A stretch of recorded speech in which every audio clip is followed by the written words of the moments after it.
Okay, so let's just have a look at my chocolate brand.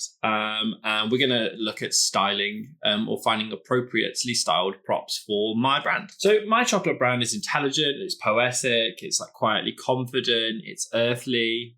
In terms of its color tone, there's deep purples, deep sort of plum, rich gold, kind of soft ivory. Primarily, it's luxurious, very premium.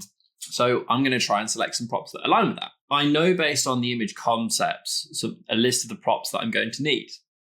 There's a plate, a fork, some linen, flowers, and so on.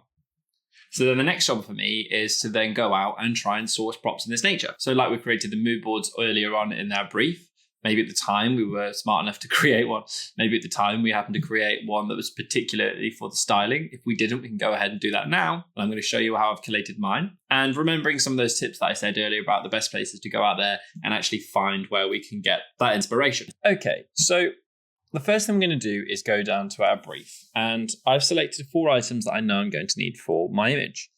A wooden spoon, a wooden plate, a pillow, and a pen. And the actual individual items are going to be influenced by the creative direction that I've chosen for my shoot. And I've covered that a little bit higher up here. So I want the items to be luxurious, inviting, premium, warm, feminine, and classic. And in terms of their color, I want them to be earth tones, browns, or beige.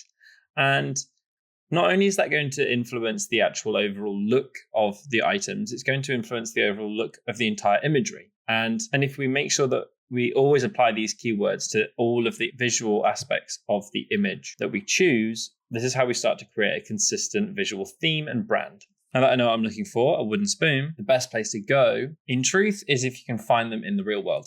Now, being realistic, we often don't have enough time to do that. So the next best is Pinterest. So I've already got my wooden spoons up here. Now I'm looking through here and I'm not finding anything really that appeals to me. They don't quite match exactly what I'm looking for.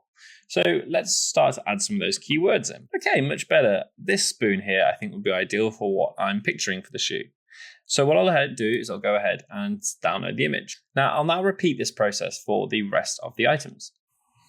Perfect. So I've selected these 4 items. Now these are just style references, and ideally I'd want to put together a handful more of each individual item. Can't guarantee that this is exactly what we're going to get, but now that we've got the initial ideas for our mood board, we can start to look at where we can actually find them. Okay, that's how we start together our props for our image. So let's just quick recap. We know that the props and the objects that we're going to use in our imagery need to be influenced by our brand, the mood that we're trying to create, the environment we're trying to create, and our target audience. It's important to make sure that all of these things align so that we create a consistent story. If we add any noise into our image, we're going to confuse that story, confuse our customer, and therefore negatively affect our brand. So the goal is to create a cohesive visual story using intentional choices supported by a mood board.